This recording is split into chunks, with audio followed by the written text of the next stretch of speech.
제가 음소거를 하겠습니다.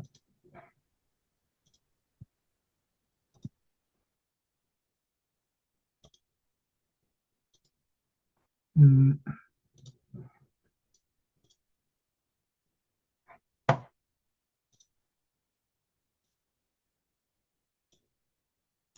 예. 오늘은 이사야서 22장 15절부터 하겠습니다. 지난주에 22장 14절까지 했죠. 그래서 오늘은 15절부터 이어서 하도록 하겠습니다. 그래서 쭉 살펴보면은 여러분 이사야서가 조금 어려워요. 제가 생각할 때 그 대선지서 책에 보면 이제 이사야서, 예레미야서, 에스겔서, 다니엘서 네 권의 책이 있죠. 예언서, 대연서 중에는 그 중에서 가장 어려운 책이 바로 이사야서 같아요. 제 생각에는. 뭐 다른 분들은 다르게 생각할 수도 있겠습니다만은 이사야서가 조금 어렵습니다.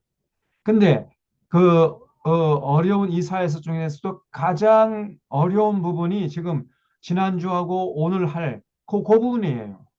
21장, 22장, 23, 24, 25, 26, 27장 거기까지가 사실 제일 좀 어렵습니다. 지금 여러분이 가장 어려운 지점을 통과하고 있는 거예요. 여기만 통과하면 또다시 이제 이사야서가 그렇게 어렵지 않습니다. 그냥 조금만 여러분 인내해 주시고 조금 좀 이게 도대체 무슨 말이야? 이게 잘 이해가 안 가더라도 조금만 이렇게 인내하시면은 예, 또 터널에서 벗어날 날이 올 겁니다. 그리고 제가 잘 설명해 드릴 테니까 잘 들어주시면 이해가 될 거예요.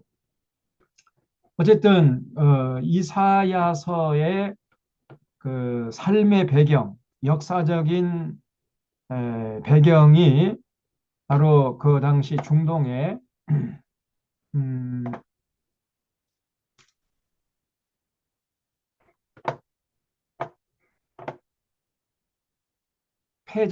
중동의 패자가 아수르 제국이었을 때 활동했던 선지자, 이걸 여러분 꼭 기억하셔야 돼요. 예레미야 선지자의 삶의 자리, 역사적인 배경은 어디죠? 그렇죠. 바벨론.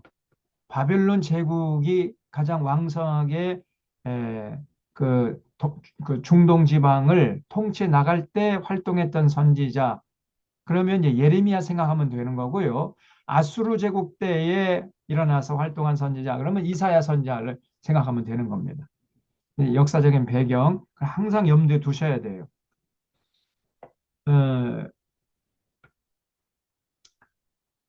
자, 그래서 여기 보시면 에, 지난주에 여기 설명을 드렸죠. 이게 이제 지중해입니다. 지중해. 그리고 여기가 팔레스틴 땅, 여기가 예루살렘 정도가 되겠죠. 그리고 두로와 시돈이 나오는데 요 그 북쪽 지방에 그 갈릴리 호수 북쪽 지방이 두로와 시돈, 이 지중해를 끼고 있는 해변가가 두로와 시돈이에요. 그다음에 이제 에, 여기가 터키고요. 여기가 아, 요 땅이 이제 이라크, 여기가 이란입니다. 이란. 이라크가 바벨론 제국의 땅이었고, 여기 이란, 여기가 페르시아 제국의 땅이었죠. 옛날에는. 그러니까 지도를 항상 여러분 염두에 두셔야 돼요. 그리고 여기가 이제 성경에는 기띔이라고 나오기도 하고, 기띔이라는 섬인데, 그 신약성경에 나오면은 신약성경에서는 구브로라고 나와요. 구브로. 여기가 구브로. 그 원래는 지금 이름은 키프로스입니다. 키프로스. 이 섬의 절반은 터키 땅이고요. 절반은 그리스 땅으로 돼 있어요, 지금. 그래서 항상 여기 분쟁이 일어나죠. 가끔 뉴스에 나오잖아요. 키프로스. 그리고 이제 여기가 그리스입니다. 그리스. 터키하고 그리스를 가로지르는 바다. 이거를 에게해라고 그래요. 에게해. 왜 에게해냐? 에게게 바다 같지가 않아요. 에게게 그래서 에게해예요. 꼭 호수 같습니다. 그리고 바로 터키 땅에서 보면은 이 그리스 땅이 보이고 그리스는 터키가 보이고 호수 같아요. 근데 바다입니다. 짠물이에요. 그리고 또 여기 그리스하고 이 이탈리아입니다. 여기가 이탈리아를 가로지르는 바다를 아드리아해라고 그래요. 아드리아해. 왜 아드리아해냐? 딸이 아니고 아들이야. 그래서 아드리아해예요. 이렇게 생각하면 금방 암기가 되죠. 아드리아해. 여기가 이제 이탈리아, 여기 로마가 있고, 그리고 그 또 서쪽으로 가면 여기가 스페인입니다. 그 고대 사람들이 이 스페인, 이 땅을 그 지구의 땅끝이라고 그랬어요. 땅끝. 어, 여기가 다시스예요. 다시스. 다시스. 예, 그러니까 이렇게 넓은 지역, 중동 지역의 패자가 이사야 당시에는 아수르 제국이었어요. 아수르 제국. 그리고 예레미야 선지자 당시에는 바벨론 제국이 중동의 패자로 활동하고 있었단 말이에요. 군림하고 있었던 거죠. 조금 더 이제 자세하게 보면은 에, 여기가 이제 그 이집트, 애굽 땅이죠. 애굽. 이게 나일강입니다. 나일강. 나일강이 큰 강이죠. 이렇게 높은 위성 사진에서도 강이 나올 정도로 큰 강입니다. 나일강. 나일강 삼각주가 여기 있고요. 그리고 이제 여기가 이제 미디안 광야. 여기서 이스라엘 백성들이 출애굽한 다음에 지지고 볶고 40년을 지냈잖아요. 그런 다음에 이 가나안 땅에 들어가서 여기서 정착했던 거죠. 에, 그리고 여기가 이제 에, 시리아 땅이고 여기쯤에서 다메섹이 있겠죠. 다메섹. 부활하신 예수님을 바울이 만나 뵙던 자리 다메섹. 두로와 시도는 이중망이 있고 그다음에 여기가 이라크 지역이고 바로 옆이 이란 지역이고 이렇게 되어 있습니다. 여기가 지중해고요. 여기는 에게해고 여기 아드리아해고 여기 이탈리아고 여기 스페인.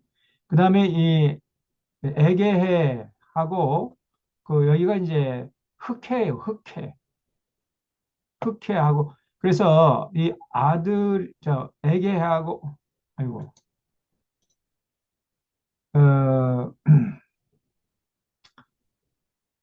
그 에게해하고 흑해를 연결짓는 그 해협이 있습니다. 이건 보스포러스 해협이라고 그러죠. 보스포러스 해협. 여기도 한번 가봐야 됩니다. 예. 조금 더 확대를 했어요. 제가.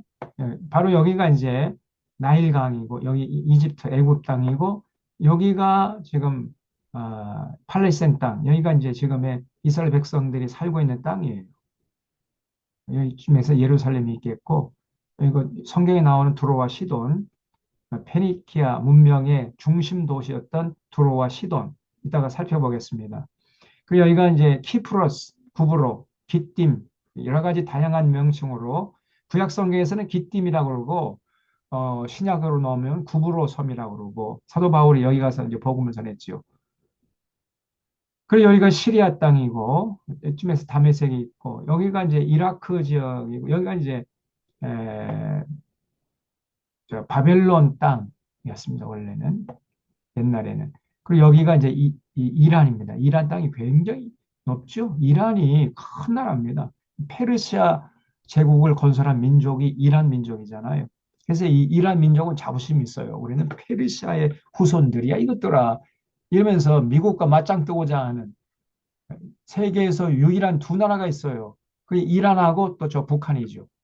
미국하고 한판 붙자고 덤비는 나라. 어, 참 우리 한민족도 대단합니다. 어쨌든 이게 거대한 땅덩어리를 가진 나라가 이란이에요. 이 페르시아 제국의 본거죠. 이렇게 되어 있습니다. 에, 그래서 여기 지금 이제 여기 중심으로 하나님께서 말씀을 이제 하고 계시는 거죠. 자, 이 정도로 여러분 그 지도를 항상 염두에 두고 여기 보면은 여기 이제 터키 땅, 터키도요 그 대륙입니다. 대륙 엄청나게 넓어요. 여기 가면 여기서부터 이 터키 동쪽에서부터 서쪽까지 이 거리가 한 2,000km 이상이 됩니다. 2,000km. 우리나라 서울에서 부산까지 거리는 뭐 고작 해봤자 400km 정도밖에 안 되잖아요. 얘네들은 2,000km가 넘. 그리고 여기가 이제 그리스인데 그리스 남쪽 땅을 아가해라고 아가야 지방이라고 그래요. 아가야 지방. 아가야 나오너라. 그 아가야 여기 그리스 남쪽 지방을 아가야 지방의 대표적인 도시가 아테네 또 고린도라는 이런 도시였죠. 그리고 이 그리스 중부부터 이 북쪽 그리스 북쪽 땅을 마케도니아라고 합니다. 마케도니아. 이 마케도니아에서 걸출한 인물이 나왔는데 알렉산더 대왕이죠. 알렉산더 대왕이 마케도니아 출신이에요. 그래서 이 알렉산더가 아, 그리스를 다 통일하고 그다음에 전 세계를 그냥 단기간에 그 정복을 해버린 거죠. 그래서 알렉산더 헬라 제국을 만들었잖아요. 이 정도로 해서 항상 여러분 이 그림을 머릿속에 그 간직하고 계셔야 됩니다. 자, 그런 상태에서 자, 22장 15절 보세요. 음,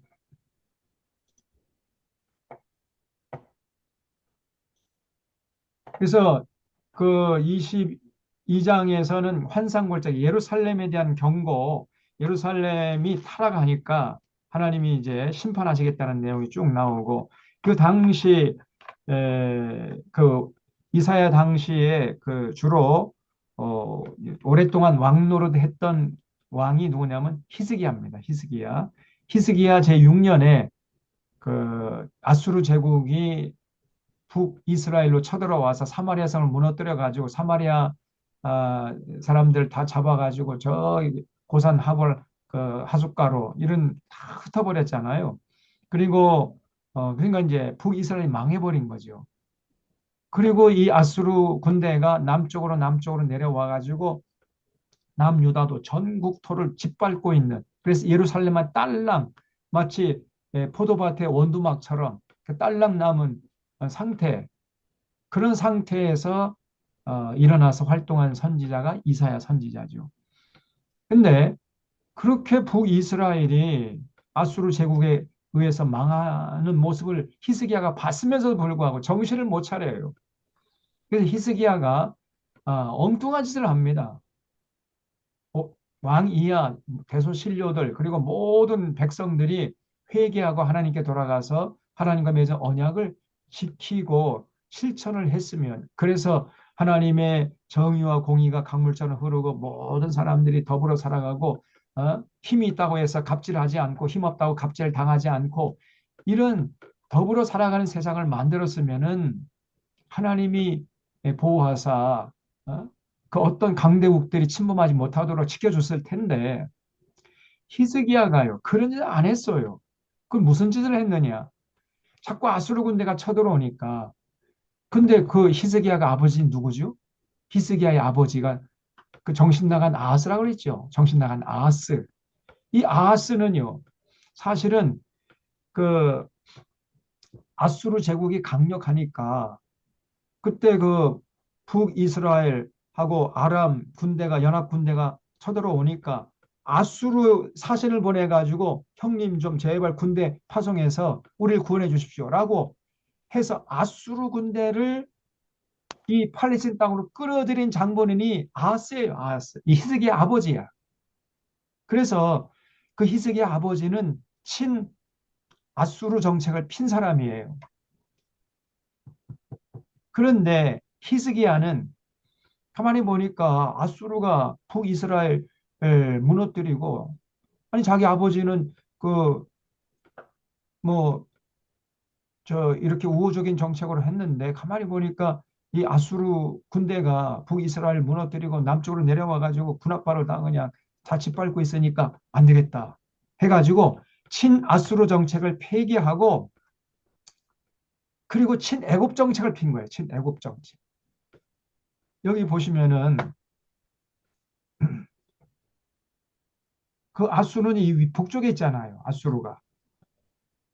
그러니까 이 아수르가 이 북쪽에 있는 아수르 군대가 자꾸 내려와 가지고 내려와서 괴롭히니까 안 되겠다 해가지고 히스기야가요. 남쪽에 있는 강대한 나라 이 애굽에게 원군을 요청한 겁니다. 애굽에게 사신을 보내가지고 형님 좀 군대 좀 파송해서 우리를 좀 도와주시오. 이런 짓을 한 거예요. 또 애굽으로 사신을 보내는 한편 또 어느 나라에게 또 사신을 보냈냐면요. 그 당시 이제 아수르가 이 중동 지역의 패자로서 군림하고 있을 때 이 바벨론이 서서히 이제 움직이고 있었어요. 그래서 아수르는 지는 달이었고 바벨론은 뜨는 해였던 거예요. 그래서 히스기야가 한편으로 애굽에게 사신을 보내가지고 애국 군대를 좀 보내달라 요청하기도 하면서 한편으로는 바벨론 나라에 이제 그 눈짓을 보내고 있었던 겁니다. 그래서 바벨론 사신이 왔을 때 바벨론 사신을 아주 극진하게 대접해가지고 어, 그 바벨론 사신들을 예루살렘 왕궁으로 초빙해가지고 보물창고, 비밀창고, 무기창고 있는 거 없는 거 다 보여줬던 거예요. 그러니까 바벨론 사신들이 그 많은 보물들 보고 욕심내지 않겠습니까? 그래서 나중에 이제 그 바벨론 제국이 일어서가 아수르 제국을 무너뜨리고 바벨론 제국이 중동의 패자로서 군림했을 때 그 바벨론 군대가 예루살렘으로 왔던 거예요. 그 보물, 그 전에 사신이 봤던 그 보물 강탈해 가려고 그 히스기야가 이런 어리석은 짓을 했던 것입니다. 히스기야가 한편은 친애굽 정책을 피고 또 한편은 친 바벨론 정책을 핀 거예요. 그러면서 이제 아수르 제국의 횡포로부터 벗어나려고 했던 것입니다. 무슨 말 이해가 되시죠? 그러니까 여러분 그렇게 외교 여력을 동원해가지고 해봤자 그거는 필요 조건이 충분 조건이 못 돼요. 필요 충분 조건은 뭐냐? 모든 국민들, 모든 백성들이 다 회개하고 하나님께 돌아가서 하나님 섬기면 되는 거예요. 그게 필요 충분 조건이요. 그러면 완벽하게 준비가 되는 겁니다. 그럼 어떤 강대국도 그 나라를 넘보지 못한단 말이죠. 이게 성경 창세기부터 요한계시록까지 전하는 메시지예요. 네? 우리 애국가 가사가 참 의미심장하죠. 하나님 보호하사 우리나라 만세 아닙니까? 그래서 온 우리 대한민국이 국민들이 나 하나님께 돌아가서 하나님 섬기고 하나님을 받들고 그래서 더불어 살아가는 성숙한 민주주의를 우리가 이루게 되면 우리 주변에 있는 강대국들이 절대로 넘보지 못한다 그 말이에요. 그게 성경이 가르치는 핵심적인 메시지입니다. 근데 이 히스기야가 엉뚱하지를 한 거예요. 하나님께 돌아가서 하나님 성밀 생활 안 하고 자꾸만 외국 군대 그지 외국 군대 예.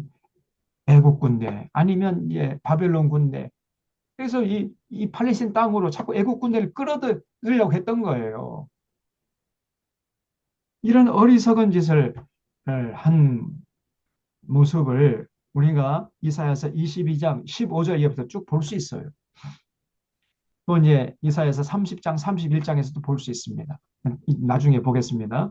자, 이런 전체적인 그 흐름을 여러분 머릿속에 간직하고 이사야를 대할 수 있어야 됩니다. 그래서 이사야 당시에 이 팔레스타인 땅이 아수르 군대에 의해서 완전히 그 군합발을 짓밟히고 있는 상황이었고, 그리고 그래서 밑에는 이제 애굽 강대한 애굽이라는 나라가 이제 버티고 있었고, 또 저쪽 동쪽에서는 서서히 바벨론 제국이 일어서고 있는 이런 상황에서 히스기야가 친애굽 정책, 친바벨론 정책을 폈던 거예요.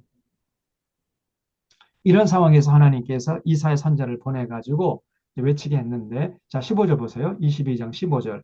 주 만군의 여호와께서 이르시되 너는 가서 그 국고를 맡고 왕궁 맡은 자 셈나를 보고 이르기를. 그러니까 이 셈나가요, 국고를 맡은, 그리고 왕궁을 맡은 자니까 굉장히 높은 자였죠. 오늘 우리로 하면은 경제부총리 정도 되는 자리입니다. 경제부총리 정도 되는 사람인 이 셈나를 보고 이르기를, 네가 여기와 무슨 관계가 있느냐? 여기에 누가 있기에 여기서 너를 위하여 묘실을 파느냐? 높은 곳에 자기를 위하여 묘실을 받고 반석에 자기를 위하여 처소를 쪼아냈도다. 그러니까 이 셈나가요, 무슨 짓을 했냐면은, 음? 아니 자기 묘실을 파는데 권력을 동원한 거예요. 경제부총리 자리에 앉아가지고 나라의 그 부강과 국민들의 생명, 경제적인 부를 창출하는 이런 데는 관심 없고, 오직 그 자기를 위하여 묘실을 팠고, 어, 반석에 자기를 위하여 처소를 쪼아내는 이런 짓을 했던 거예요. 네? 자기 집안 잘 먹고 잘 사는데 거기에 관심이 있는 사람이 이 셈나입니다. 그래서 하나님이 이제 이 셈나를 그 자리에서 쫓아내겠다는 거예요. 17절, 나 여호와가 너를 단단히 결박하고 장사같이 세게 던지되 반드시 너를 모질게 감싸서 곰같이 광막한 곳에 던질 것이라. 주인의 집에 수치를 끼치는 너여. 그러니까 이 셈나는요, 경제부총리란 자리, 그 막강한 자리에 앉아가지고 나라에 하나도 보탬이 되지 않았던 겁니다. 오히려 주인의 집에 수치만 끼치는 이런 사람이었습니다. 내가 그곳에서 죽겠고 내 영광의 수레도 거기에 있으리라. 내가 너를 내 관직에서 쫓아내며 내 주위에서 낮추리니 그날에 내가 힐기야의 아들 내 종 엘리야김을 불러 내 옷을 그에게 입히며 내 띠를 그에게 띠고 힘있게 하고 내 정권을 그 손에 맡기리니 그가 예루살렘 주민과 유다 집의 아버지가 될 것입니다. 그래서 이 셈나를 축출하고 그 자리에 엘리야김을 앉히겠다는 거예요. 하나님께서. 내가 또 다윗의 집의 열쇠를 그의 어깨에 두리니 그가 열면 닫을 자가 없겠고 닫으면 열 자가 없으리라. 못이 단단한 곳에 박힘같이 그를 견고하게 하리니 그가 그 아버지 집의 영광의 보좌가 될 것이요 그의 아버지의 집이 모든 영광이 그 위에 걸리리니 그 후손과 족속되는 각 작은 그릇고 종지로부터 모든 항아리까지니라. 만군의 여호와께서 이르실 때 그날에는 단단한 곳에 박혔던 못이 사그리니, 이 단단한 곳에 박혔던 못이 바로 셈나지요. 하나님이 그 단단한 곳에 박혔던 이못 뽑아버려 가지고 갖다 버리고 그 자리에 엘리야김을 앉히겠다는 거예요.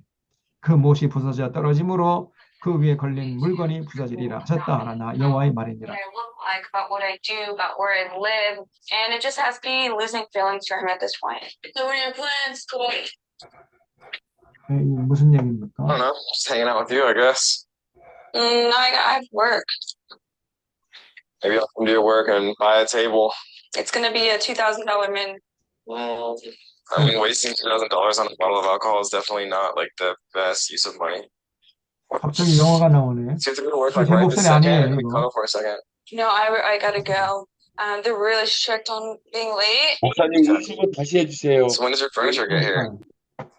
잠깐만 기다려 보세요. 누가 또 들어오셔가지고 What are you wearing? 들어올 때 그 What you wear at work? 몸수거를 반드시 해주십시오. Do you have like a shawl or something, or like a bathrobe? 이게 어떻게 No, this is it. 네. Are you jealous Jealous about what? that I'm gonna be around other guy? 됐어요. 네, 영어 됐습니다. 공부를 하시나?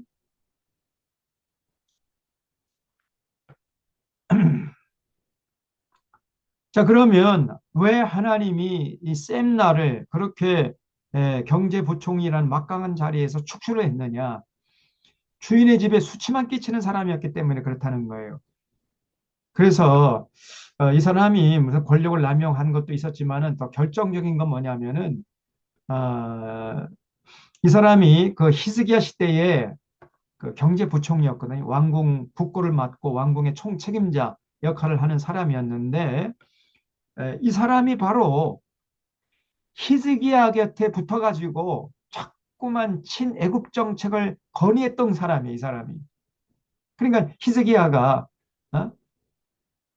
이런 그 셈나의 건의를 받아가지고 할 일 제대로 안 하고 모든 백성들을 하나님께 돌아가서 회개하고 하나님께 돌아가서 하나님의 뜻을 받드는데 거기에 올인했어야 되는데 그것이 나라를 살리는 길이었는데 그건 안 하고 해야 저 애국 군대를 좀 그 요청해서 애국 군대가 들어오게 해주십시오. 이런 건의를 했던 사람이 이 셈나예요. 다시 말하면 이 히스기야가 셈나의 건의를 받아서 자꾸만 친애국 정책, 친바벨론 정책을 폈다 그 말이죠. 이 사람이 히스기야가. 그래서 거기에 결정적인 역할을 한 사람이 셈나였던 거예요. 그래서 하나님이 이 셈나를 축출해 버리고 그리고 정말 신실한 믿음의 사람 엘리야김, 히스기야의 아들 내 종 엘리야김, 내 종 하나님의 종 엘리야김을 그 자리에 앉히겠다는 거예요. 그래서 히스기야는 친애국 정책을 폈고 이사야 선지자는 거기에 반대를 했던 거죠. 그래서 외국 군대 들어와봤자 전혀 도움이 안 됩니다.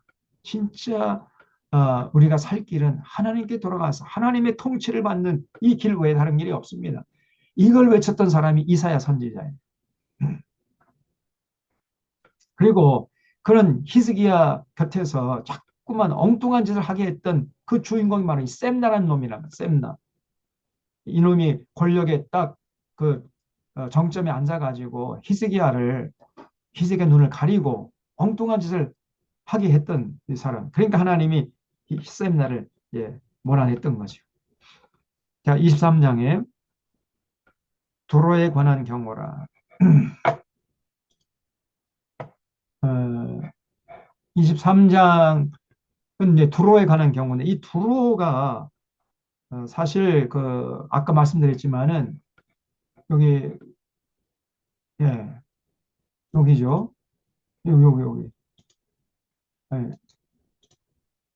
여기가 이제 예루살렘이고 그 지중해 해변을 끼고 있는 이 갈릴리 북쪽 여기쯤 됩니다. 두로와 시돈. 여기가 페니키아 문명이 옛날에 있었어요. 페니키아 문명의 중심 도시였던 거예요. 두로와 시돈이.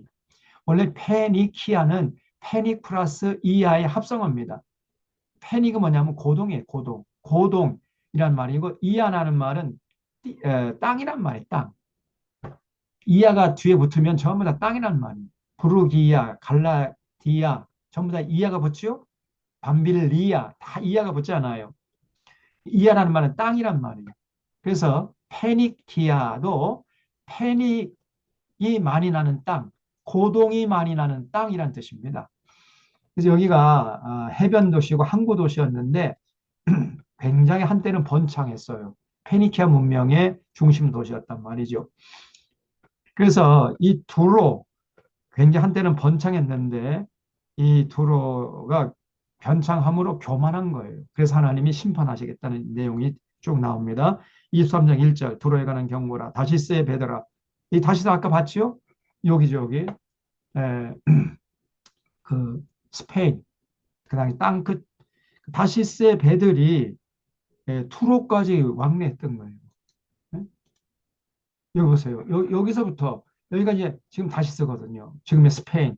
여기서부터 출발해가지고 여기 두로 시돈까지 이 먼 길을 왕래하면서 모든 값비싼 상품들을 실어 날리는 그 다시스의 배들이 많았어요. 그래서 이 다시스의 배들아 너희는 슬피 부르짖을지어다. 두로가 황무하여 집이 없고 들어갈 곳이 없다. 이 두로가 망한 거예요.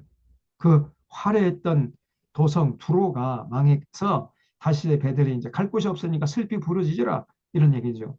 이 소식이 기띔 땅에서부터 그들에게 전파되었습니다. 이 기띔이 바로 키프로스 여기 되네. 여기 아까 말씀드린 키프로 여기입니다. 신약 성경에는 구브로라고 나오죠. 구브로. 기띔 땅에서부터 그들에게 전파되었습니다. 바다에 왕래하는 시돈 상인들로 말미암아 부유하게 된 너희 해변 주민들아 잠잠하라. 그러니까 두로와 시돈이 굉장히 번창한 그 항구 도시였다는 걸 알 수 있어요. 그래서 두로와 시돈 때문에 많은 사람들이 돈을 벌어 가지고 부유하게 됐던 거죠. 근데 두로와 시돈이 망하니까 이제 자기들의 돈벌이가 다 사라진 거죠. 그러니까 잠잠하라. 3절. 시홀의 곡식. 이 시홀이 없느냐면 나일강의 별칭이 시홀이에요. 그래서 나일강에서 나는 그 수많은 그 농산물들, 곡식을 실어 나르는 그 나일의 추수를 큰 물로 수송하여 들였으니 열국의 시장이 되었도다. 바로 이 두로가 열국의 시장 노릇을 했다는 거예요. 여기 보세요. 여기가 이, 이 중동 세계의 중심 지역이잖아요. 중심 도시. 땅덩어리가 중심에 있잖아요.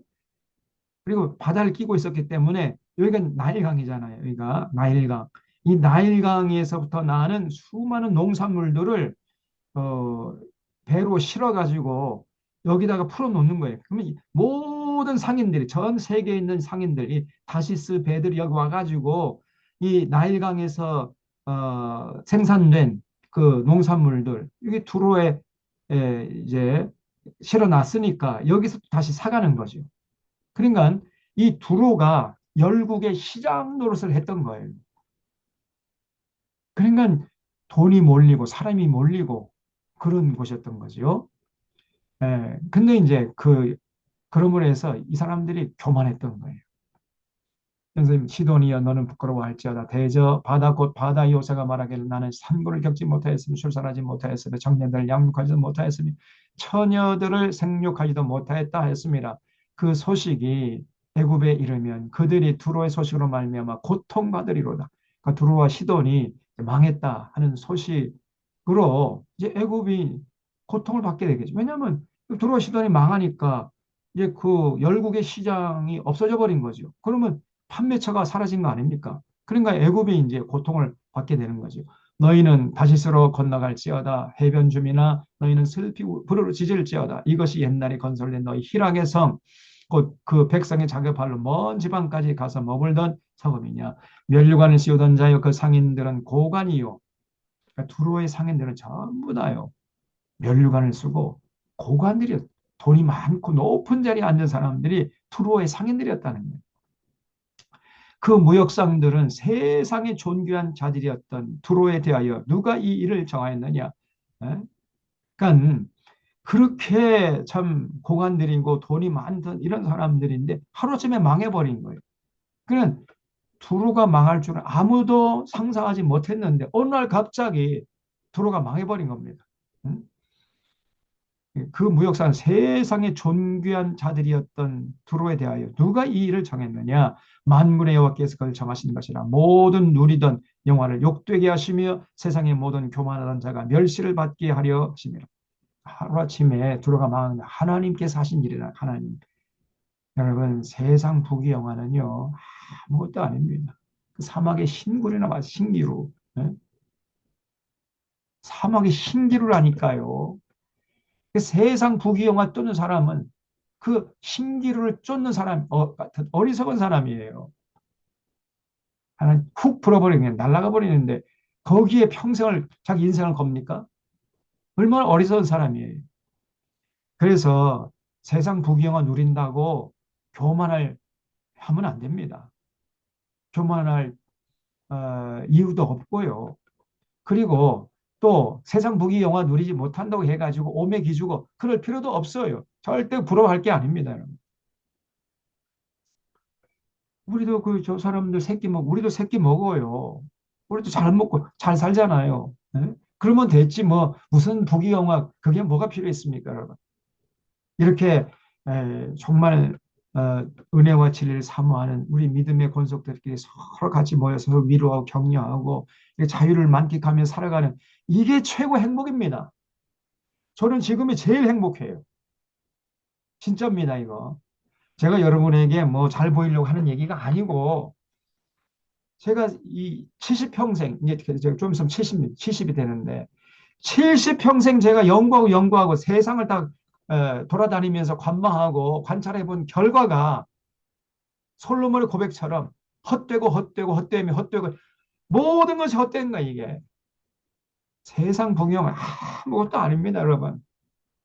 날마다 이렇게 사랑하는 사람들과 함께 같이 평안하게 예? 평안한 일상을 누리면서 어?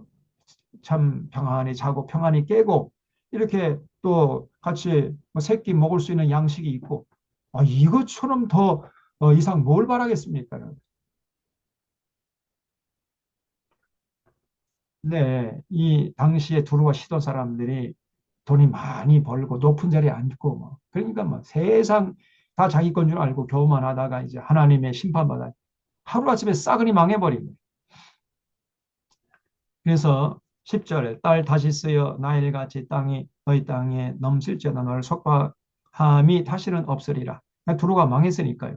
여호와께서 바다 위에 그 손을 펴사 열방을 흔드시며 여호와께서 가나안에 대하여 명령을 내려 그 견고한 성들을 무너뜨리게 하시고 이르시되 너 학대받은 처녀 딸 시도나 내가 다시는 희락이 없으리니 일어나 기띔으로 건너가라. 거기서도 내가 평안을 얻지 못하리라 하셨느니라. 두루와 시돈이요. 이제 과거의 영화는 다 사라져 버렸어요. 13절 갈대아 사람의 땅을 보라 그 백성이 없어졌나니 곧 아수르 사람이 그곳을 들짐승이 사는 곳이 되게 하였으되 그들이 망대를 세우고 궁전을 하러 황무하게 하였느니라. 다시스의 베드라 너희는 슬피 부르짖어 너희의 견고한 성이 파괴되었느니라. 그날부터 두로가 한 왕의 연한같이 70년 동안 잊어버린 바 되었다가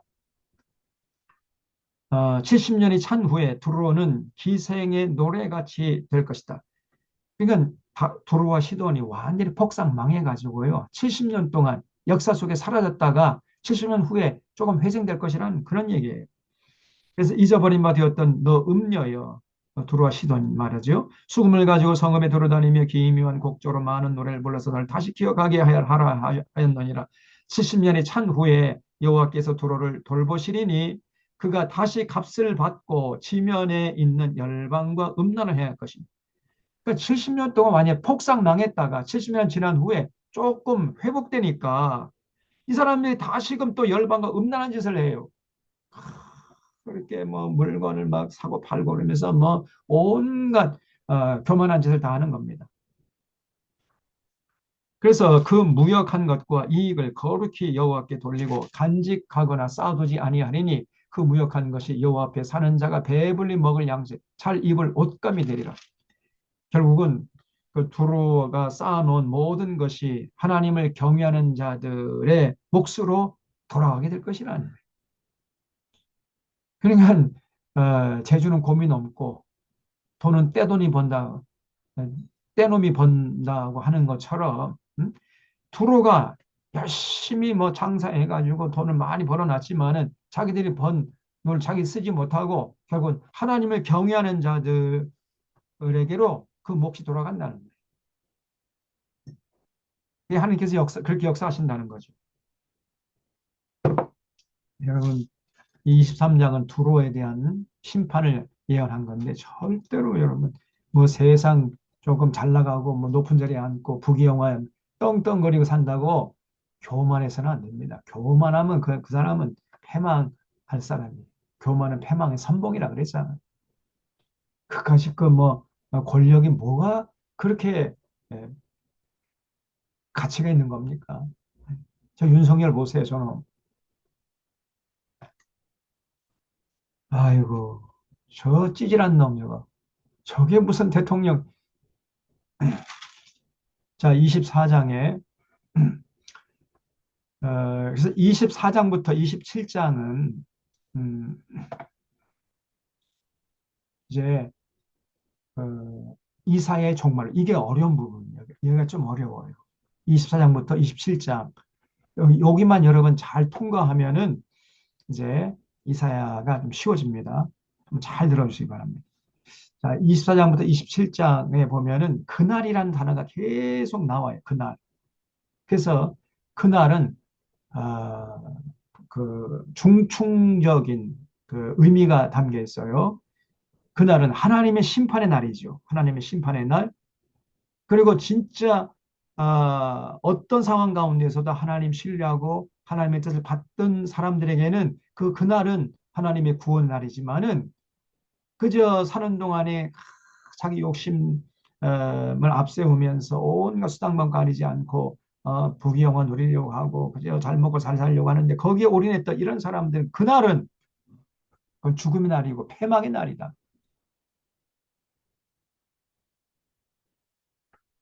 그리고 또 그날이라는 것은 이제 하나님의 심판의 날인데 하나님의 심판이 국지적인 경우도 있고요. 전 우주적인 경우도 있습니다. 그 여러 가지 복합적인 의미가 담겨 있는 단어가 그날이에요. 그래서 또 예표적인 경우도 있고 종말론적인 경우도 있어요. 그러니까 종말론적인 사건을 말하는 경우도 있고 그 종말론적 사건에 대한 그 어떤 예표적인 의미로서 그날을 사용하기도 하고 여러 가지 참 그래서 좀 이게 어렵습니다. 이사야 24장부터 27장까지가 여러 가지가 혼재되어 있고 중첩되어 있다는 것 잊지 마세요. 그래서 24장 21절 보면 그날에 나오죠. 그날. 그리고 25장 9절에 보면 또 그날 이런 날. 26장에도 보면 그날 1절에 그날에 나오죠. 그리고 27장 1절에도 그날에 계속 그날이 반복되고 있어요. 그날에 관한 내용이 24장부터 27장까지 내용입니다. 그래서 27장 12절에도 이스라엘 자손들은 그날에 나오고 또 13절에 그날에 쭉 나오죠. 그래서 이 24장부터 27장은 이사야의 종말론에 관한 내용이다. 이거를 여러분 머릿속에 기억하셔야 됩니다. 자, 24장 1절. 보라, 여호와께서 땅을 공하게 하시며 황폐하게 하시며 지면을 뒤집어 엎으시고 그 주민을 흩으시리니 하나님께서 이제 이 땅을 심판하실 그날이 있어요. 백성과 제사장이 같을 것이며 그날이 되면요. 백성과 제사장 똑같아.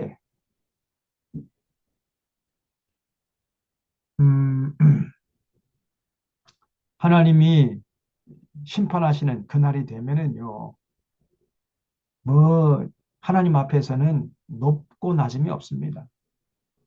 뭐 인간 세상에서 뭐 누가 왕이고 누가 뭐 신하고 누가 대통령이고 누가 장차관이고 이런 게다 무슨 뭐 상하 직위가 있지만은 하나님 앞에 서면요 다 똑같아. 다 백성과 제사장이 같을 것이고 종과 상전이 똑같고요. 여종과 여종이 똑같고 사는 자와 파는 자가 똑같고 빌려주는 자와 빌리는 자가 똑같고 이자 받는 자와 이자 내는 자가 똑같아. 그러니까 여러분 다 쓸데없는 겁니다. 뭐 세상 뭐 높은 자리에 앉았던 좀 돈이 있고 무슨 뻥뻥으로 산다고 자랑할 건 아무것도 없어요. 하나 앞에 가면 다 똑같습니다. 하나님의 심판의 날에는 똑같다 그 말. 땅이 온전히 공허하게 되고 온전히 황무하게 되리라. 여호와께서 이 말씀을 하셨느니라. 땅이 슬퍼하고 쇠잔하며 세계가 쇠약하고 쇠잔하며 세상 백성 중에 높은 자가 쇠약함. 특별히 하나님의 심판 그 날이 되면요. 오히려 세상 높은 자들이 더 큰 심판을 받는 거예요. 더 큰 심판. 메이전 크리마. 그래서 너는 많이 선생되지 말라. 성경이 그런 말씀이에요. 신약 성경에 보면. 높은 자리에 앉은 것이 하나님에 나갔을 때는요. 더 큰 심판의 거리가 되는 겁니다. 그래서 높은 자가 쇠약하며 땅이 또한 그 주민 아래에서 더럽게 되었으니 이는 그들이 율법을 범하며 율례를 어기며 영원한 언약을 깨뜨렸습니다. 결국 하나님이 분노하시는 그 근본 이유는요. 율법을 지키지 않은 거예요. 율법을. 예배에 등간이었기 때문이 아니라 삶의 현장에 나가서 더불어 사는 세상을 위해서 헌신하지 않았기 때문에 하나님 분노하신다는 거죠. 율법을 범하며 율례를 어기며 영원한 언약을 깨뜨린 거예요. 신의 산 언약 그걸 깨뜨린 거예요. 더불어 살아. 이웃 사랑하고 하나님 사랑하고 그렇게 살아라. 이걸 언약을 깨뜨렸어요. 이 사람들이. 그러면 이제 하나님이 이제 분노하시면 심판하시는 겁니다. 그러므로 저주가 땅을 삼켰고 그 중에 사는 자들이 정죄함을 당하였고 땅의 주민이 불타서 남은 자가 적도다. 새 포도즙이 슬퍼하고 포도나무가 쇠잔하며 마음이 즐겁던 자가 다 탄식하며 소고치는 기쁨이 그치고 즐거워하는 자의 소리가 끊어지고 수금 타는 기쁨이 그쳤으며 노래하면서 포도주를 마시지 못하고 독주는 그 마시는 자에게 쓰게 될 것이라. 약탈을 당한 성읍이 허물어지고 집마다 닫혀서 들어가는 자가 없으며 포도주가 없으므로 거리에서 부르짖으며 모든 즐거움이 사라졌으며 땅의 기쁨이 소멸되었도다. 그날에 이루어질 일이에요. 성읍이 황무하고 성문이 파괴되었느니라.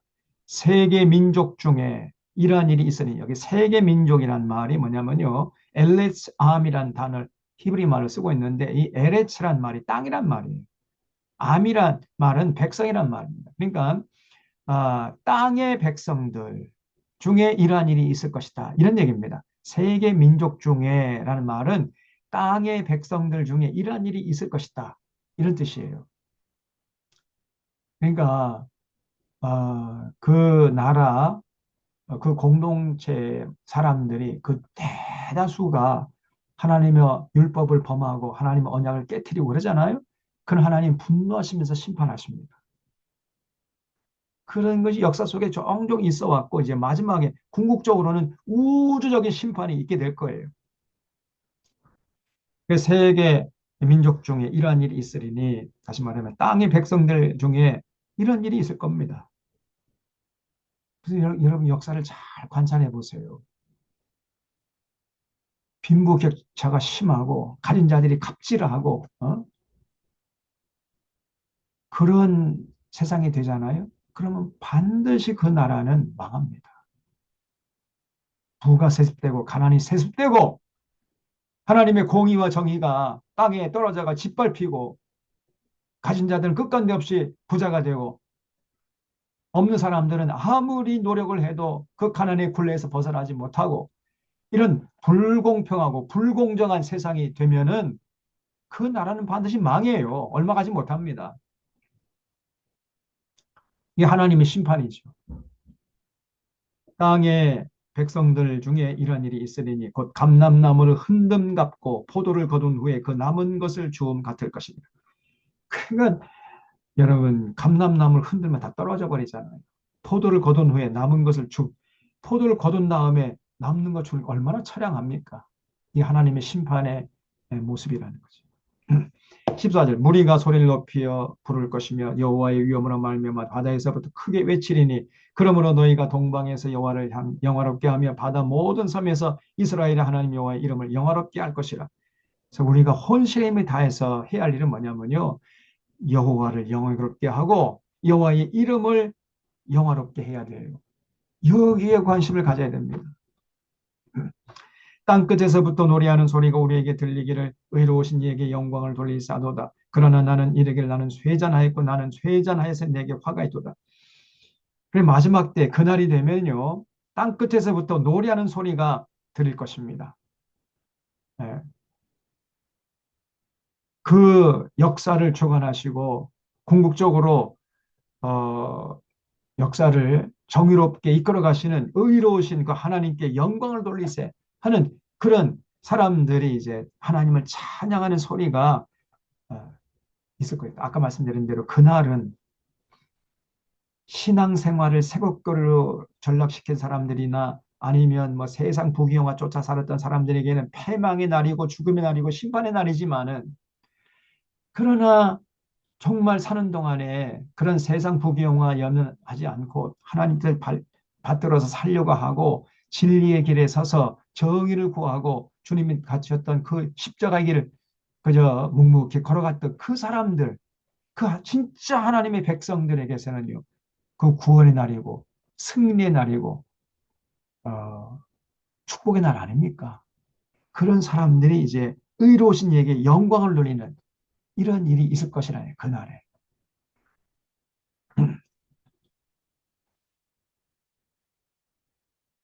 네, 여기 16절 하반절에 그러나 나는 이르기를 할 때 나가 누구예요? 이사야입니다. 이사야 선지자가 그러나 이사야 선지자의 그 시선은 심판받는 자들의 그 모습을 보고 있는 거죠. 그래서 나는 이르기를 나는 쇠잔했고 나는 쇠잔했으니 내게 화가 있도다. 이렇게 지금 얘기하고 있는 겁니다. 배신자들은 배신하고 배신자들이 크게 배신하도다 하였도다. 땅의 주민아 두려움과 함정과 올무가 내게 일어나니 두려운 소리를 말미암아 도망하는 자는 함정에 빠지겠고 함정 속에서 올라오는 자는 올무에 걸리리니 이는 위에 있는 문이 열리고 땅의 기초가 진동하니 하나님의 심판의 날에는요. 위에 있는 문이 열려버리고 땅의 기초가 그러니까 땅이 그냥 막 지진 나가지고 흔들려 버리고 이런 굉장한 심판의 날이에요. 하나님의 심판의 스케일이 이렇게 거대합니다. 땅이 깨지고 깨지며 땅이 갈라지고 갈라지며 땅이 흔들리고 흔들리며 땅이 취한 자같이 비틀비틀하며 원두막같이 흔들리며 그 위에 죄악이 중함으로 떨어져서 다시는 일어나지 못하리라. 그날에 그래서 하나님의 심판의 날에 여호와께서 높은 데에서 높은 군대를 벌하시며 그러니까 군대에 믿고 까불대는 이런 나라들 이거는 하나님의 무서운 심판을 받게 될 것입니다. 땅에서 땅의 왕들을 벌하시리니 그들이 죄수가 깊은 옥에 모임같이 모이게 되고 옥에 갇혔다가 열어날 후에 형벌을 받을 것이다. 그러니까 온갖 권력을 등에 업고 그냥 온 못된 짓을 하던 이런 왕들, 권력자들 이런 것들은 이제 하나님의 심판의 날, 그날이 되면은요, 그 존재감이 흔적도 없이 사라지게 될 것이고, 그들이 이제 한꺼번에 이제 어느 한 조각에 모일 것이요. 그것이 어디냐? 지옥이죠. 지옥의 안방에 예약된 자들이에요, 이 사람들. 그래서 죄수가 깊은 옥에 모임같이 이 세상의 왕들이 이제 모이게 되고, 옥에 갇혔다가 열어날 후에 형벌을 받을 것이다. 무슨 말이? 타는 유황불에 던짐을 받게 되는 거죠. 지옥의 안방에 들어가는 겁니다. 이 사람들이.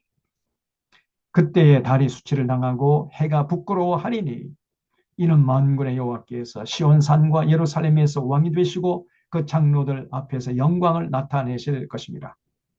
사람은 절대로 세상 복의 영화 이런 거에 연연해서는 안 돼요. 우리가 하루를 살아도 의미를 추구하고 가치를 추구하고 하나님의 진리를 따라 살려고 하고 그래야지 어떻게 하면 돈 더 많이 벌고 더 높은 자리 차지할 것인가. 거기 그렇기 위해서 양심도 팔아먹고 신앙도 팔아먹고 나라도 팔아먹고 이웃도 팔아먹고 이렇게 살아가는 인생들 어리석은 인생이에요. 자기 인생을 망치기로 작정한 사람입니다. 절대로 그렇게 살아가면 안 돼요. 우리 믿는 자들. 25장 여호와여 주는 나의 하나님이시라 내가 주를 높이고 주의 이름을 찬송하오리니 주는 기사를 옛적에 정하신 뜻대로 성실함과 진실함으로 행하셨습니다. 그래서 이렇게 우주적인 대심판, 종말론적인 심판을 하실 그 하나님께 영광을 돌리고 있는 모습이죠. 이게 주께서 성읍을 돌 무더기로 만드시며 견고한 성읍을 황폐하게 하시며 외인의 궁성을 성읍이 되지 못하게 하사 영원히 건설되지 못하게 하셨으므로 강한 민족의 주를 영원롭게 하며 포악한 나라들의 성읍이 주를 경외하리이다.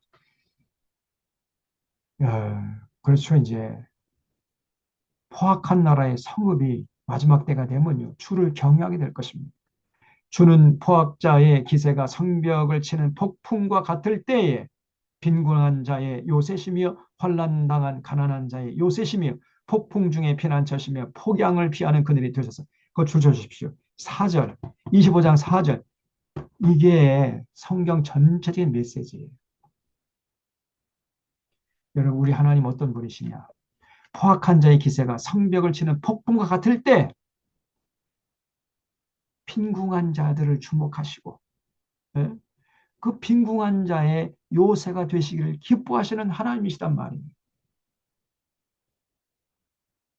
그리고 가난한 자들. 여러분 가난한 자들이 세상 권력자들 그런 사람들의 갑질을 당하고 맨날 죽어라 핍박을 당하고 억울함을 당하고 이렇게 살잖아요. 그러나 그날이 되면 완전히 상황이 역전이 돼요. 우리 하나님께서 그 가난한 자들의 요새가 되신다는 가난한 자들. 포악한 자들에게 맨날 억림을 당하고 착취를 당하고 했던 그 빈궁한 자들, 가난한 자들을 하나님이 요새가 되시고 산성이 되셔가지고 지키시고 보호하신다는 거예요. 놀랍지 않습니까? 그래서 우리가 이 땅에 사는 동안에 절대로 정직하게 성실하게 내가 맡은 일을 하고 거기서 만족을 얻어야지 부동산 투기하고 증권 투기하고 주가 조작하고 또 뭐 수당방법 가리지 않고 뭐 높은 자리에 앉으려고 하고 절대로 이런 짓을 해서는 안 됩니다. 그러는 사람들은 하나님 앞에 나갈 수가 없는 거고 그 인생은요 결국은 지옥행이에요. 지옥행.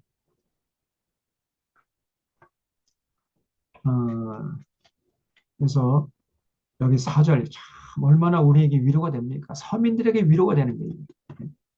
주는 포악한 자의 기세가 성벽을 치는 폭풍과 같을 때 빈궁한 자의 요새가 되시고 환난당한 가난한 자의 요새가 되시고 폭풍 중에 피난처가 되시고 폭양을 피하는 그늘이 되신다는 거예요. 그 뜨거운 햇빛을 피하는 그늘이 되시는 분이 우리가 믿는 하나님이세요. 마른 땅에 폭양을 제함같이 주께서 이방인의 소란을 그치게 하시며 폭양을 구름으로 가림같이 포악한 자의 노래를 낮추시는 하나님. 그 하나님을 찬양하지 않을 수가 없잖아요. 그 다음에 6절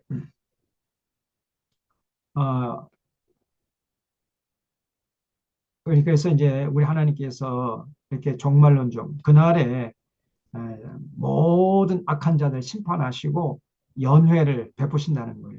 만군의 여호와께서 이 산에서 만민을 위하여 기름진 것과 오래 저장했던 포도주로 연회를 베푸시리니 곧 골수가 가득한 기름진 것과 오래 저장했던 맑은 포도주로 하실 것이며 또 이 산에서 모든 민족의 얼굴을 가린 가리개로와 열방 위에 덮인 덮개를 제하시며 사망을 영원히 이제 멸하실 것입니다.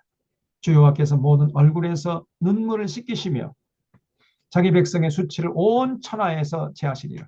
그동안에는 그날이 오기 전에 정말 하나님의 뜻을 따르던 백성들은요 죽으라 죽으라 하고 그냥 그 고난당하고 억울함을 당하고 수치를 당했잖아요.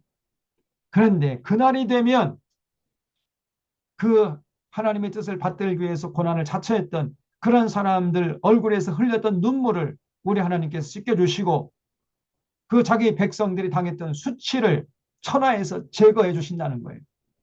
그날이 되면 우리가 그날을 소망하는 거죠.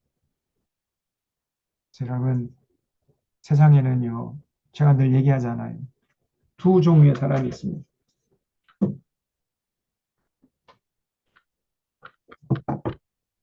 세상엔 두 종류의 사람들이 있어요. 가인의 길의 선자들이 있고 아벨의 길의 선자들이 있어요.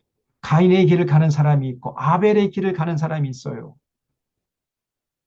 가인의 길은 세상 부귀영화를 쫓아 수단번거리지 않고 자기 걸림돌이 있으면 사람들 함부로 잡아 죽이고 거짓말, 술수를 부리면서 오직 자기 목적을 위해서 수단번거리지 살아가는 사람. 이게 가인의 길에 선 사람이에요. 아벨의 길에 선 사람은 묵묵하게 주님 가셨던 그 십자가의 길을 가는 사람. 진정한 믿음의 사람들이죠. 이 사람들. 그 사람들이 생명길을 선택한 사람들입니다. 세상에 이 두 종류의 사람들이 있을 뿐이에요. 가인의 길에 선 사람, 가인의 길을 가는 사람, 아벨의 길에 서서 아벨의 길을 가는 사람, 이 두 종류의 사람이 있을 뿐입니다. 그러니까 가만히 지켜보세요. 딱 두 종류로 나눕니다. 그날이 오기 전에는 그저 가인의 길에 사는 사람들이 수지 맞고 잘 사는 것처럼 보여요. 천만의 말씀 만만의 콩떡입니다. 그날이 되면 완전히 상황이 역전되는 거예요.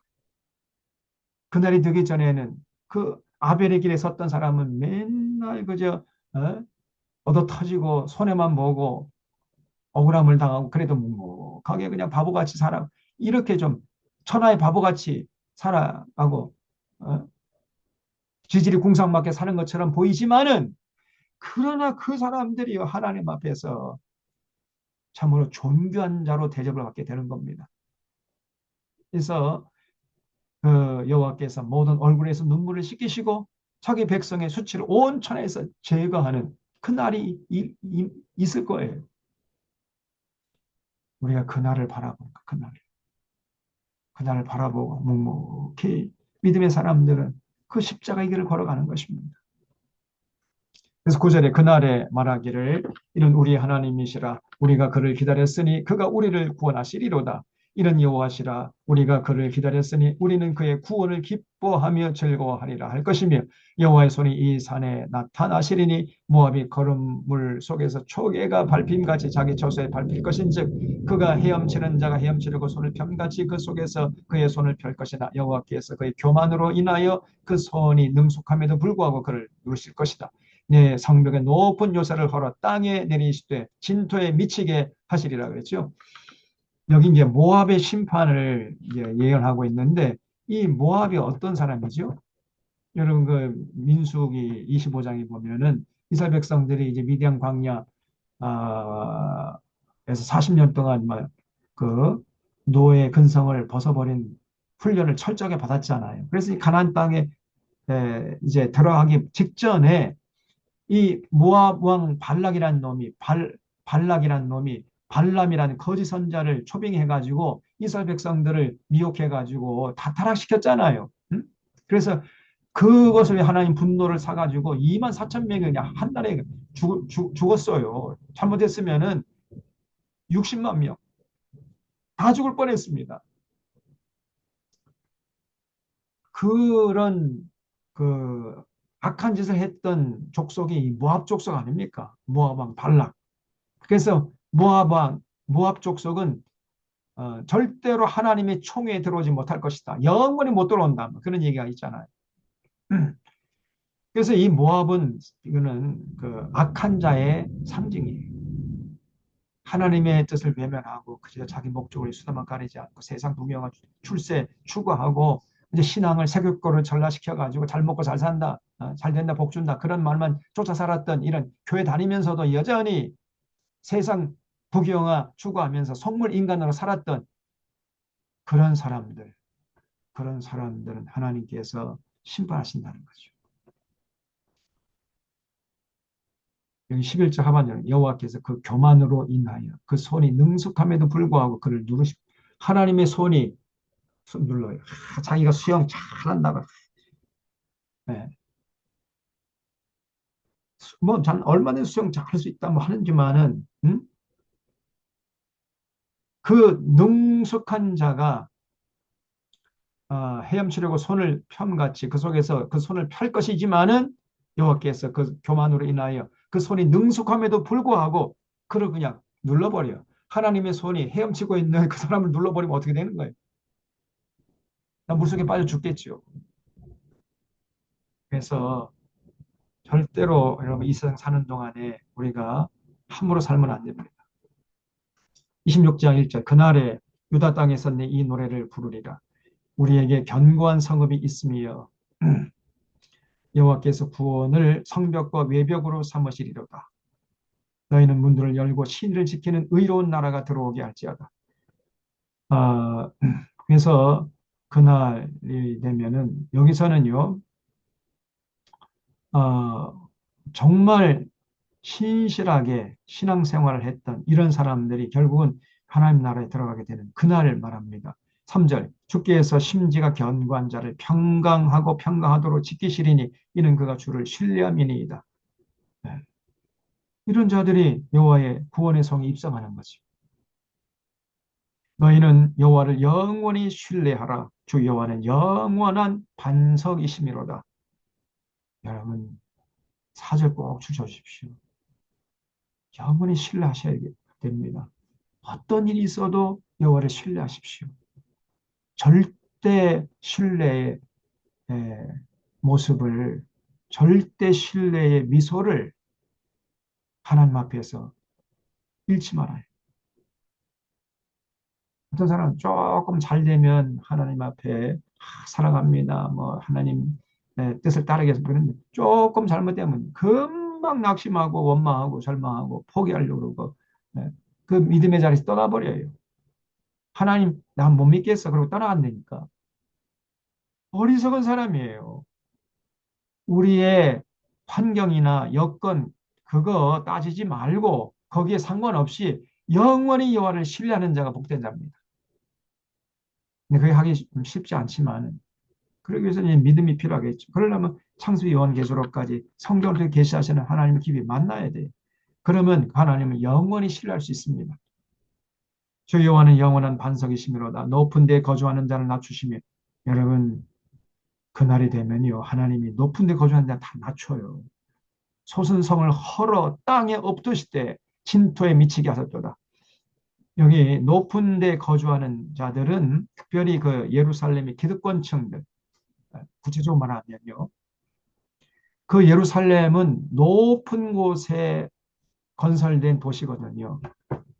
아크로폴리스라고 그래요. 아크로란 말이 높은 언덕배기에 건설된 도시, 아크로폴리스라고 그래요.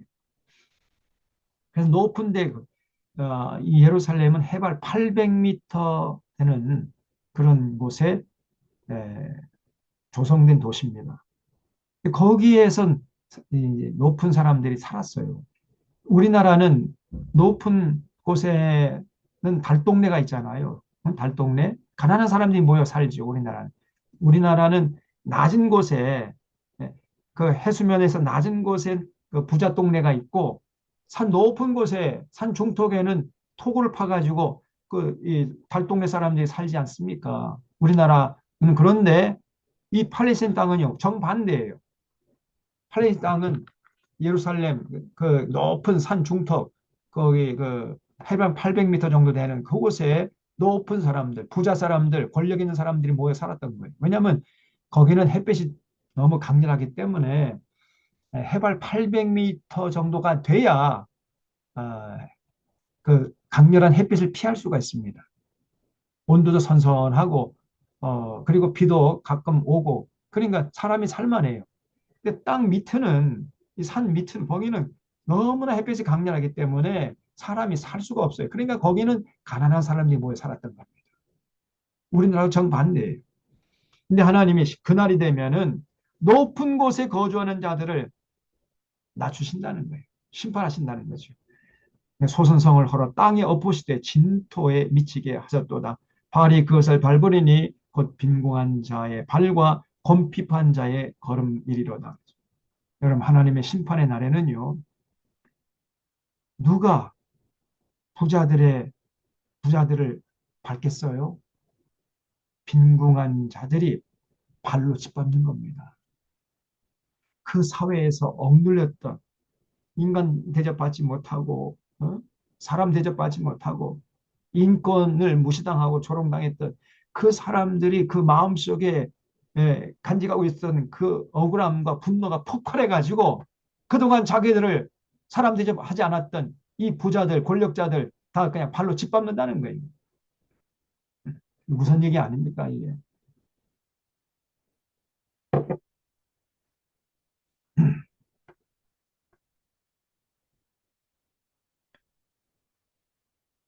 옛날에 우리나라에 그런 일이 있었잖아요.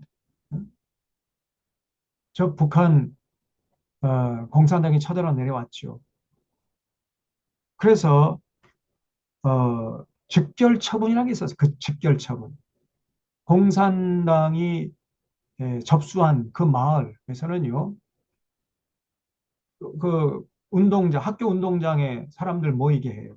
그러니까 그 자리에서 즉결 처분한 겁니다. 동네 사람들이 자, 이제 어떤 사람을 딱 잡아놓고, 자, 이 사람 어떻게 하면 좋겠습니까? 이제 동네에서 좀 지도자 노릇했던 지주들, 그런 사람들 잡아놓고 국민, 동네 사람들에게 묻는 거예요. 자, 이 사람 어떻게 하면 좋겠습니까? 죽이시오, 죽이시오. 그러면 그냥 그 자리에서 그냥 즉결 처분했어요. 근데 또 어떤 사람, 뭐 지주인데, 딱 잡아놓고 이 사람 어떻게 하면 좋겠습니까? 저 사람은 절대 죽이면 안 됩니다. 살리시오, 살리시오. 그러면 이제 살려나는 거예요. 그런 일이 있었다니까요. 제가 그 서울에서 부목사 노릇할 때 그 북한에서 그 고향을 둔 사람인데 눈이 그 대전에서 살다가 서울로 올라와 가지고 저희 교회 다니면서 나중에 장로가 됐어요. 그 장로님이 저에게 젊었을 때 경험을 얘기해 주시는데 깜짝 놀랐습니다. 대전 근방에서 살고 있었는데 거기에 이제 공산당이 내려왔다는 거예요. 그래서 그 자기 어린 시절에 그 체험했는데 그 운동에 끌려가고 보니까 어떤 사람이 끌려왔는데 즉결 처분, 즉결 심판을 하는데 동네 사람들이 저 사람만큼은 죽이면 안 됩니다. 저 사람만큼은 살려줘야 됩니다. 그래가지고 그 기준인데 평소에 이 사람은요 그 자기 소장농들을 인간 대접을 했던 사람. 그런 은혜를 입었기 때문에 그 동네 사람들이 전부 다 이구동성으로 저 사람은 살려야 한다. 저 사람은 죽이면 안 된다. 그래가지고 살아났다는 거예요. 그런 그 간증을 합디다 저한테. 그래서 여러분 평소에 어떻게 살아가느냐. 평소에 그 자기가 좀 높은 자리에 앉고 자기 좀 있고 힘이 있다고 해가지고 갑질하고 수많은 사람들 막 억압하고 이런 사람들 하나님의 심판의 날에 이 가난한 자들 발에 짓밟히게 된다 그 말이에요.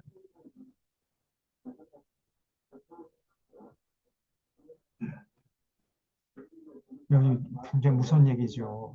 5절 6절 다시 높은 데 거주하는 자를 낮추시면 솟은 성을 서로 땅에 엎드려 진토에 미치게 하셨도다. 발이 그것을 밟으리니 어떤 발이냐? 빈궁한 자의 발이 밟는 거예요. 빈궁한 자. 검핍한 자의 걸음이 밟아버리는 겁니다. 그동안 사회에서 소외받고 사람 대접받지 못했던 사람들이 일어나가지고 그 기득권층들을 다 짓밟아 버리는 거예요. 그러니까 그런 사회를 만들면 안 되잖아요. 여러분 일제 때 우리가 얼마나 서민들이 억울함을 당했습니까? 이 친일 이 지주놈들 이것들이 그 친일 정권 이 일본의 그 정권 그 배후에 그 빌붙어 가지고 아첨하면서 그 자기 동족들을 얼마나 피 빨아먹었냐 말이에요. 고열을 빨았죠. 그런 원한이 쌓이고 쌓여가지고 결국은 공산당 내려왔을 때 그게 폭발했던 겁니다, 여러분.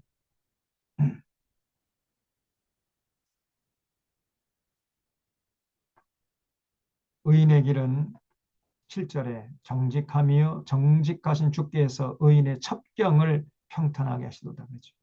그래서 여러분 언제나 어떤 일이 있어도 우리가 하나님의 뜻을 받들고 그래서 더불어 사는 세상 위에서 살아야 돼요. 그런 사람이 그날이 되면은 승리의 날이 되는 것이고 구원의 날이 되는 것이고 하나님의 구원의 성에 입성하는 주인공이 된다 말이에요.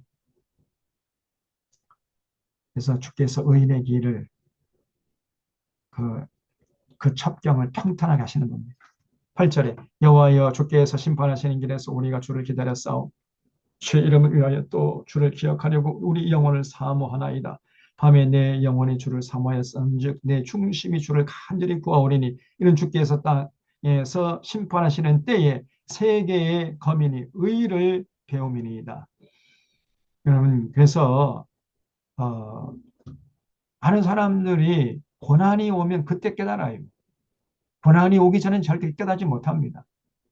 근데 고난이 와도 깨닫지 못하는 놈들이 있어요. 이건 어쩔 수가 없어요. 근데 어떤 사람들은 그렇게 악한 짓을 하다가도 고통이 오면 아이고 이러면 안 되겠구나. 그래가지고 깨닫고 회개하고 돌아오는 사람들이 개중에 있습니다. 근데 또 어떤 놈들은 그렇게 악한 짓을 해가지고 고통을 당해도 그게 자기가 악한 짓한 결과인 줄도 모르고 여전히 회개하지 않고 더 악하게 나가는 이런 놈들이 있다니까. 근데 여기 9절에서는 이제 그 고난을 통해서 의를 배우는 사람들이 있다는 거예요. 9절 밤에 내 영혼이 주를 사모했으면 내 중심이 주를 간절히 구한 이는 주께서 땅에서 심판하시는 때 세계의 거민이 그러니까 세계의 백성들이 그 중에 의를 배우는 사람이 있을 것이라는 거예요. 근데 악인은 은총을 입을지라도 의를 배우지 않아요. 이 사람들. 이런 놈들이 있어요. 윤석열 저거 보세요. 저렇게 자기가 온갖 못된 짓하고 온갖 거짓말로 살아왔지 않습니까? 그래 놓고는 여전히 깨닫지 못하고 회개하지 않습니다. 이 고난을 통해서 아이고 내가 잘못했구나. 어? 내가 그동안 정말 이 국민들에게 너무 죽을 죄를 지었구나. 이렇게 나와야 되는데 저 하는 거지 좀 보세요. 저렇게 찌질한 놈이 어디 있습니까? 아니 지금 그 구치소에 지금 놀러 간 거예요? 구치소에 무슨 호텔에 간 겁니까? 구치소에 무슨 그 에어컨이 없다고 불평하고 말이지. 운동을 못하게 한다고 그러고. 저 정신 나간 놈이 어디 있습니까? 저런 놈이. 여전히 깨닫지 못하는. 저건 깨닫지 못하고 저러다가 죽어야 돼, 저거는. 악인은 은총을 입을지라도 의를 배우지 아니하며 정직한 자의 땅에서 불의를 행하고 여호와의 위엄을 돌아보지 않아요. 어떤 고난이 와도 절대 회개하지 않습니다. 그래서 여러분 회개도요. 때가 있어요. 때가. 그 때를 넘어서면은 회개하고 싶어도 회개 못합니다. 저 윤석열이는 저거는 이제 회개할 때가 지났어요. 죽어도 저거 회개하지 못합니다. 저건 왜냐하면 이제는 사람이 아니라 저거는 마귀 새끼예요. 마귀 자식이라니까. 그럼 마귀가 회개하는 거 봤어요? 절대 회개하지 않습니다. 이제 선을 넘어버렸어요. 저건 이게 인간이 아니라 마귀의 영역으로 들어가 버린 거예요. 마귀 세계로. 그거는 이제 어쩔 수가 없습니다. 저거는. 지가 그 길을 걸어가는 거, 지가 선택을 지가 책임져야지 어떡하겠어요.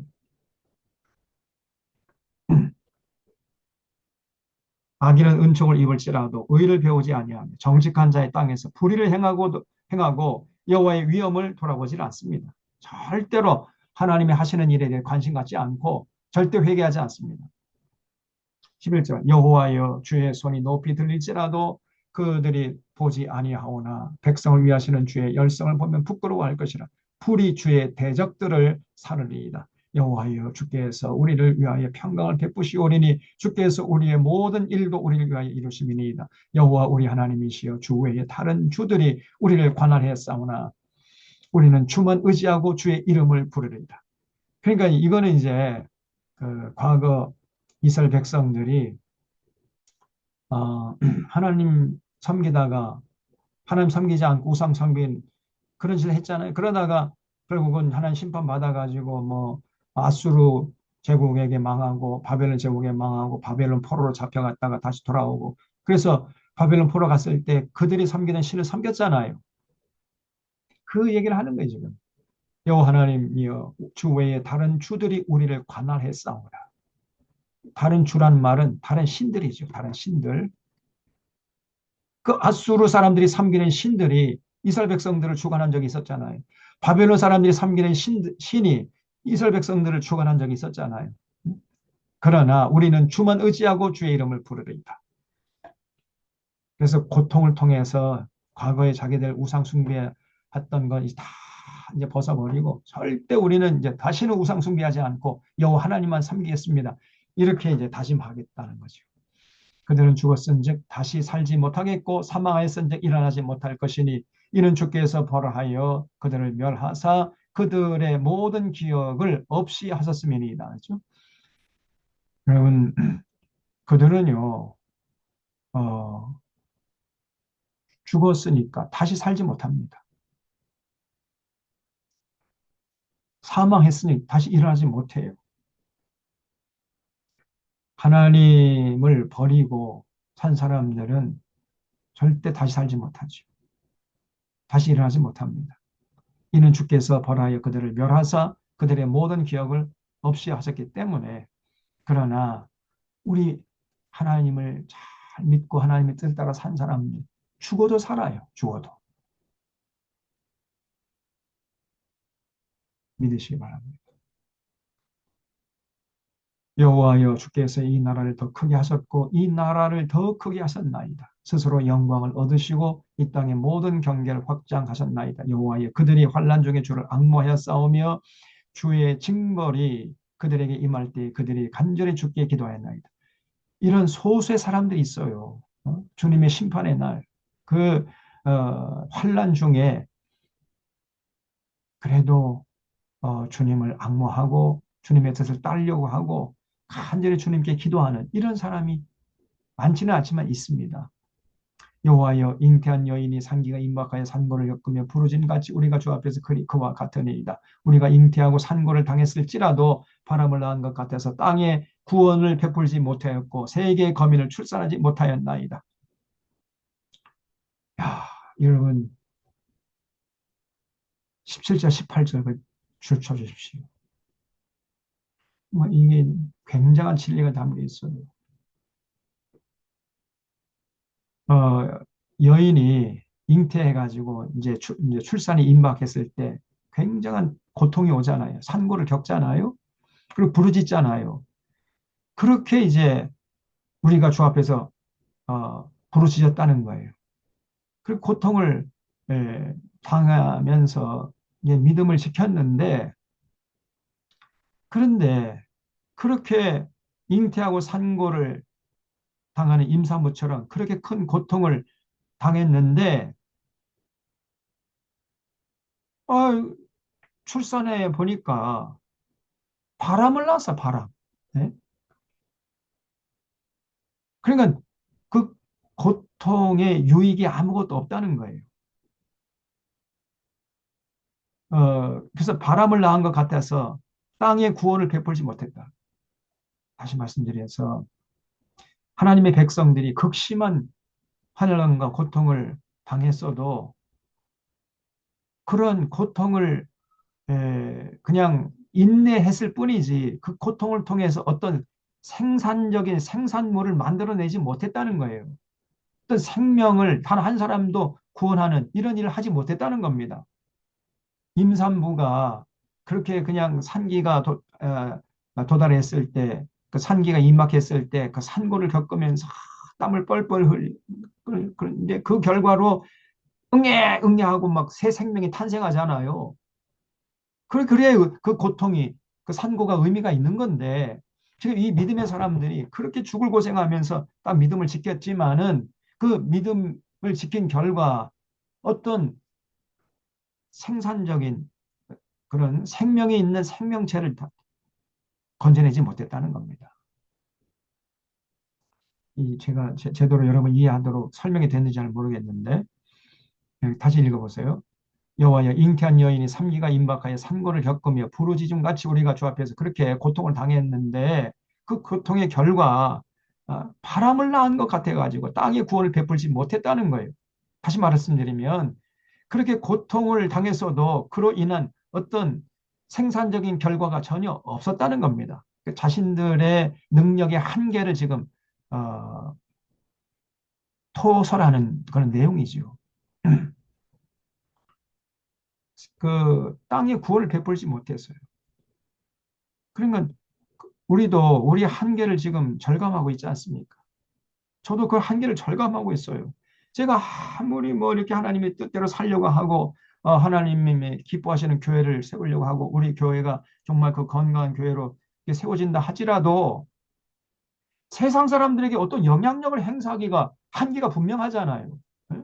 여전히 세상 사람들은 뭐 저나 우리 교회 존재감도 알지 못하고 전혀 여전히 세상 사람들은 악을 행하면서 그런 사람들에게 저나 우리 교회나 어떤 영향력을 미치지 못하지 않습니까?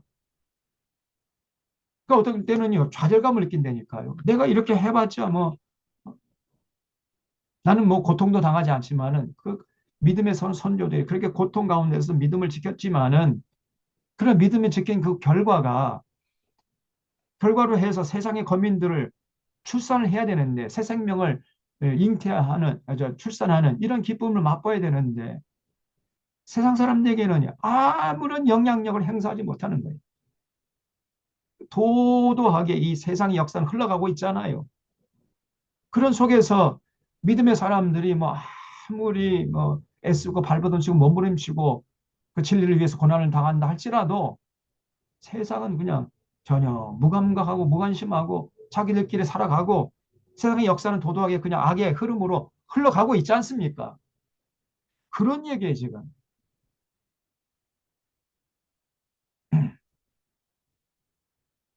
그래서 자신의 한계를 인정하고 자신들의 무능력을 고백하는 겁니다.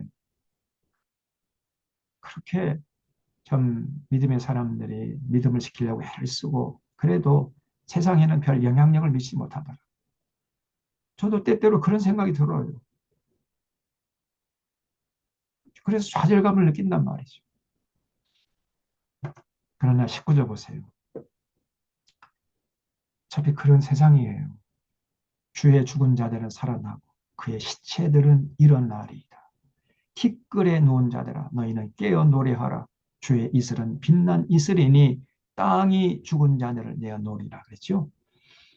여러분 그래서 그러나 그런 자신의 무능력과 또 한계를 분명히 깨달으면서도 끝까지 그 길에서 멈추지 않고 소걸음이라도 걸어간 그 사람들은 다시 살아난다는 거예요. 세상의 그 거대한 악의 흐름, 그 도도한 흐름에 절대로 몸을 맡기지 않고 그런 악의 사람들에게 어둠의 세력들에게 핍박을 당하면서도 끝까지 인내하면서도 별로 어떤 영향력도 자기 존재감도 없이 그렇게 살아가면서 어떤 자신의 능력의 한계를 맛보고 좌절감을 맛보고 이렇게 살아가면서도 자신의 신앙을 지켜낸 그 사람들은 다시 살아나고 그들의 시체는 일어날 것이다 그랬어요.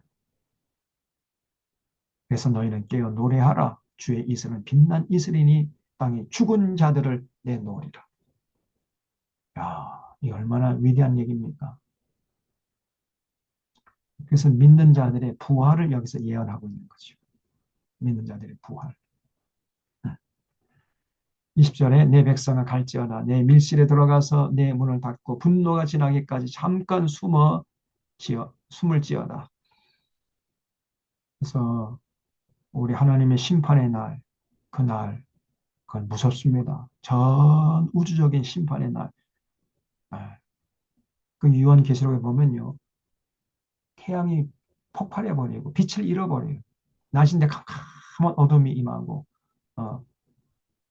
태양과 해와 달과 별들이 빛을 잃어버리고 하늘에서는 별이 떨어져 가지고 이 땅에 그냥 지진이 나고 그 섬들이 수십 킬로 밀려가고 그런 심판의 날이 임한다는 거예요. 그날에 잠깐 숨을 지어다. 보라 여호와께서 그 처소에서 나오사 땅의 거민의 죄악을 벌하실 것이다. 이 인류가 지은 죄들을 하나님이 심판하실 때가 있어요. 그러나 그런 심판의 날에도 하나님은 그저 자신의 한계를 절감하면서 묵묵하게 신앙을 지킨 세상의 흐름에 몸을 맡기지 않은 이런 믿음의 사람들을 숨겨두십니다. 그래서 그 땅의 거민의 죄악을 벌하실 때 하나님 분노가 지나기까지 잠깐 숨어 있어라. 땅이 그 위에 젖었던 피를 드러내고 그 살해당한 자를 다시는 덮지 아니하리라. 그래서 이게 이사야서 24장부터 27장이 이 종말, 이사야서 종말인데 이게 참 상당히 두리뭉실해요. 그 뜻이 국지전인 경우도 있고요. 아니면 전 우주적인, 전 세계적인 경우도 있고 이런 것들이 막 섞여 있기 때문에 참 상당히 좀 이해하기가 난해합니다.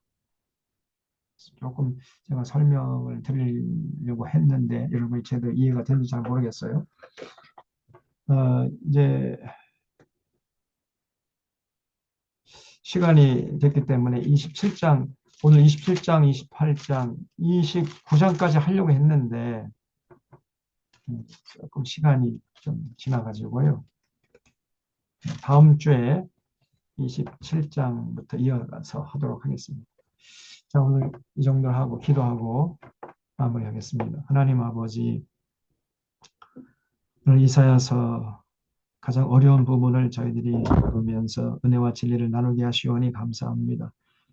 이 땅에 사는 날 동안까지 정말 그날을 바라보면서 세상의 그 흐름에 몸을 맡기지 않게 하시고 어둠의 세력들의 유혹에도 넘어가지 않게 하시고 위협에도 굴복하지 않게 하시고 끝까지 주님의 뒤를 따라서 그 십자가의 길을 걸어가는 참된 믿음의 사람들 다 될 수 있도록 주여 저희들에게 믿음과 용기와 분별력과 통찰력과 지혜를 더하여 주옵소서. 그래서 절대로 세상에 썩어질 것들에 연연하지 않게 하시고 있지 않은 사람들처럼 세상 부귀영화나 높은 자리를 탐하며 속물 인간으로 살아가는 이런 어리석은 삶을 살지 않도록 굳건하게 붙잡아 주시옵소서. 하루를 살더라도 주님의 뜻을 구하고 진리를 따라 살아가려고 하는 그런 참된 믿음의 사람들로 끝까지 남을 수 있도록 저희들 붙잡아 주시옵기를 간절히 바라옵고 예수님의 이름으로 기도하옵나이다. 아멘. 아멘. 네. 아멘. 아, 수고하셨습니다. 한 시간 동안 경청해 주셔서 감사를 드립니다. 예, 감사합니다. 네. 수고하셨습니다. 네. 감사합니다. 네, 한 주간 더 잘 고맙습니다. 보내시고 다음 주에 뵙도록 하겠습니다. 수고하세요. 수고하셨습니다.